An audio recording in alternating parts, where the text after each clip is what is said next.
Mateus capítulo 16, continuando no capítulo 16, a partir do versículo 13.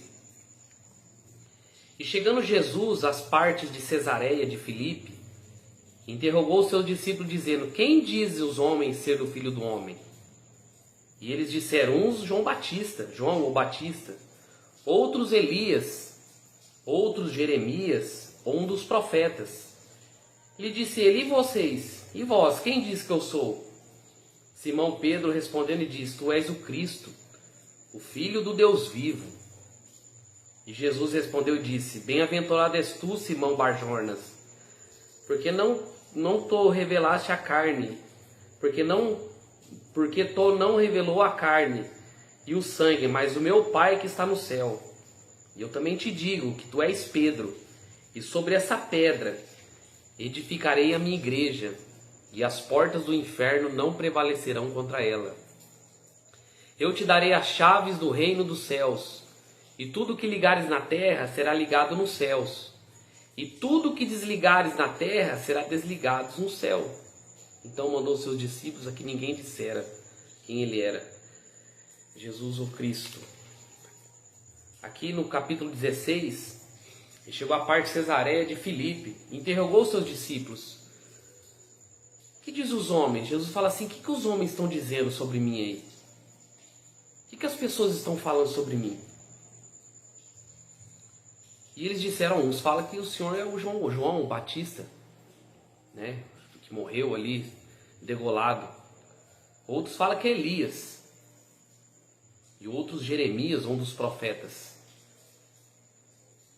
Para as pessoas, irmãos, hoje nas religiões, que Jesus é? Para o católico ele é o quê? Ele é o filho da Maria? Para o espírita é o quê? Ele é um espírito reencarnado? Se você perguntar para as pessoas hoje, das religiões, até meio evangélico hoje, o que Jesus é na sua vida? Quem é Jesus? A maioria não sabe quem que é ele. A maioria não sabe quem é Jesus. As igrejas, até pastores, irmãos. Quem é Jesus? Faça um teste um dia, pergunta para um evangélico aí, quem é Jesus? Ele vai falar: Jesus é um homem bom. Jesus é o empresário. O católico não, ele é o filho da Maria. Até hoje as pessoas não sabem quem é Jesus. Aí Jesus vira para eles e fala: e vocês? O que vocês estão falando que eu sou? Eu sou o que para vocês? O que eu sou? E vocês? O que vocês dizem entre vocês? Simão Pedro, o discípulo, respondeu: tu és o Cristo, o Filho do Deus vivo. Pedro falou para ele: não, o Senhor não é um profeta. O Senhor não é estou conjecturando, o Senhor não é o filho da Maria, filho do José. O Senhor não é um espírito reencarnado, não. O Senhor é o Cristo, o Filho do Deus vivo. Tu és o Filho de Deus. Até os demônios, irmão, sabem que Jesus é o Filho de Deus. Até os demônios. E as religiões até hoje é o Filho da Maria, é o espírito reencarnado, é um profeta, é um discípulo, é um pensador, né? É somente alguém, um revolucionário. Mas Pedro falou: tu és o Cristo, o Filho do Deus vivo. E Jesus falou para ele: ó, bem-aventurado, feliz é você, Pedro. Você é um homem feliz, Simão Bajornas. Porque não foi carne e sangue que revelou. Você não está na carne, você não falou na carne ali. Você não é a carne que falou isso para você. Quando eu viro e falo assim: não, Jesus é o filho da Maria, eu estou andando na carne. Se eu falo assim: Jesus é o empresário, eu estou na carne. Jesus é um profeta, não, eu estou na carne. Jesus é um que está aí para abençoar, não, eu estou na carne. Mas quando eu falo assim: não, Jesus é o Cristo, o Filho do Deus vivo, ele é o Cristo, ele é o Senhor, Senhor e Salvador, então é o Pai que me revelou, é o Espírito Santo. Jesus falou para ele: não foi carne nem sangue, bem-aventurado é você, Pedro. Foi meu Pai que está no céu que revelou para você. E Jesus fala para ele assim: ó, também te digo, tu és Pedro, e sobre essa pedra edificarei a minha igreja, e as portas do inferno não prevalecerão contra ela. Aqui a igreja católica fala que Jesus estabeleceu a igreja sobre Pedro, mas não é, irmãos. A igreja foi estabelecida sobre Cristo. Jesus é a pedra. Ele é a pedra. Se você ler no Novo Testamento, no Antigo, ele é a pedra que as pessoas rejeitaram. Não é papa, irmão, não é homem, não é Pedro, não é Paulo, não é eu, não é pastor, não é ninguém. É Jesus Cristo. A igreja verdadeira é edificada sobre a rocha, Jesus Cristo. Você acha que se a igreja fosse edificada sobre o papa, sobre padres, sobre homens, já teria sido destruída por tudo que ela já passou? Te digo, tu és Pedro, tu és Pedro. E sobre esta pedra, Jesus Cristo, edificarei a minha igreja. E as portas do inferno não vai prevalecer contra ela. O diabo se levantou tantas vezes contra a igreja de Cristo. Não é, eu estou falando de igreja católica não, nem igreja evangélica, igreja verdadeira. Aí os verdadeiros adoradores. E o inferno não prevaleceu. Foram fiéis. Foram mortos, perseguidos e foram fiéis a Deus. E ele fala, eu te darei as chaves do reino dos céus. Tudo que ligares na terra será ligado no céu. Tudo que desligares na terra será desligado nos céus. O que Jesus estava falando para assim, ó, eu estou dando a chave para a igreja. A autoridade. Para vocês pisar em serpentes e escorpiões. Jesus está dando autoridade sobre os demônios para a igreja. Libertar as pessoas, pregar a palavra. Levantar a bandeira da verdade. A igreja foi chamada para isso. A igreja foi chamada para destruir as obras das trevas. Estou dando a chave para vocês, a chave do reino dos céus. Tudo que vocês pedirem em meu nome. Não é no nome da Maria, da Aparecida, do Santo Antônio, é no nome de Jesus. Demônio nenhum sai no nome de Maria, sai no nome de Jesus. Jesus nos deu a autoridade, irmãos. Jesus nos deu a chave. Tudo que nós ligarmos na terra será ligado no céu. Tudo que nós desligar na terra será desligado no céu. Então, irmãos, a autoridade, a igreja edificada sobre Jesus, sobre Cristo, sobre esse Jesus da Bíblia. Não sobre homens. Não sobre papa, sobre padre, pastor, não. A igreja edificada sobre a rocha, Jesus Cristo. Então mandou aos seus discípulos que ninguém dissesse que ele era o Cristo.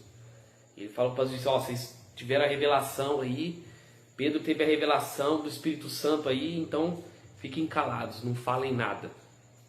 Não falem que eu sou o Cristo. Desde então, ele começou, a partir do versículo 21, a mostrar aos seus discípulos que convinha ir para Jerusalém e padecer muitas coisas dos anciãos e dos principais sacerdotes, dos escribas, e ser morto e ressuscitar ao terceiro dia. Pedro, tomando de parte, começou a repreendê-lo, dizendo, tem compaixão de ti, de modo nenhum acontecerá isso. Ele, porém, voltando, e disse para Pedro, para trás de mim, Satanás, que me serve de escândalo, porque não compreende as coisas que são de Deus, mas que são dos homens. Jesus agora começou a falar para os discípulos que ele ia passar na mão dos fariseus, dos saduceus, dos escribas, dos herodianos, do povo ali, a morte. Ele falou, ó, vou sofrer, vou ser torturado, vou morrer e vou ressuscitar ao terceiro dia. E Pedro, o mesmo Pedro, que teve a revelação do Espírito Santo, já abriu a boca para ser usado pelo diabo. E Pedro começou, não, Senhor, não vai acontecer isso com você não, Senhor. Tem compaixão de ti, não. Aquela fala mansa. Como que a igreja ia ser edificada na boca de Pedro, sendo que o mesmo Pedro já estava sendo usado pelo diabo? Então a igreja é edificada sobre Cristo. E Jesus virou para ele, já falou assim, ó, para trás de mim, Satanás. Jesus viu a ação do diabo ali na boca de Pedro. Jesus já viu a ação de Satanás na boca de Pedro. Jesus falou para trás de mim, Satanás, que me serve de escândalos, porque não compreende das coisas que são de Deus, mas dos homens. Quantas pessoas, irmão, não chegam na nossa vida, não, ó, você está sofrendo, não precisa não, você não merece isso. Não, Deus quer que você seja feliz. Jesus sofreu, irmãos, Jesus padeceu, Jesus foi açoitado, perseguido, morto. E nós não vai ser diferente. Às vezes é ação de Satanás. Não, ó irmã, separa, você tem que ser feliz. Ó irmão, separa, você não está contente, seja feliz. Não, pode roubar, Deus compreende. E às vezes é a ação do diabo. O mesmo Pedro que abriu a boca para profetizar que Jesus era o Cristo, é o mesmo Pedro que tentou tirar ele da cruz. Deus abriu a brecha para o diabo entrar. Então, irmãos, não vamos dar brecha para o diabo entrar. E Jesus falou: você, Satanás, você pensa nas coisas dos homens, nos prazeres dos homens e agradar os homens, e não nas coisas de Deus. Versículo 24. Então Jesus disse aos seus discípulos: se alguém quiser vir após mim, renuncie a si mesmo, tome a sua cruz e me segue-me. Porque aquele que quiser salvar sua vida vai perdê-la. Quem perder sua vida por amor de mim, acha lá, vai achar. Pois o que aproveita o homem ganhar o mundo inteiro e perder sua alma? Ou que dará o homem em recompensa a sua alma? Porque o Filho do Homem virá na glória do seu Pai com seus anjos, então dará a cada um segundo as suas obras. Em verdade vos digo que alguns que aqui que estão não provarão a morte até que venha ver o Filho do Homem no seu reino. Jesus virou agora para os seus discípulos, depois do embate com Pedro ali, Pedro sendo usado pelo diabo. Jesus vira para os discípulos: se alguém quiser me seguir, se alguém quiser ter vida eterna, vai ter que negar a si mesmo, vai ter que tomar a cruz. O verdadeiro, irmãos, eu não sei que evangelho que essas pessoas creem, que vivem na vida de pecado, frequentam templos, fazem campanhas, levantam a mão para adorar a Deus, mas vivem no pecado, irmãos. A nossa luta aqui é contra o pecado. Renunciar aos prazeres da carne é difícil, irmão. Não tem vitória financeira aqui, não tem facilidade aqui. O verdadeiro evangelho é, Jesus está falando assim, ó, se você quiser me seguir, se você quiser ter vida eterna, tem que renunciar aos prazeres da carne, tem que renunciar às vontades.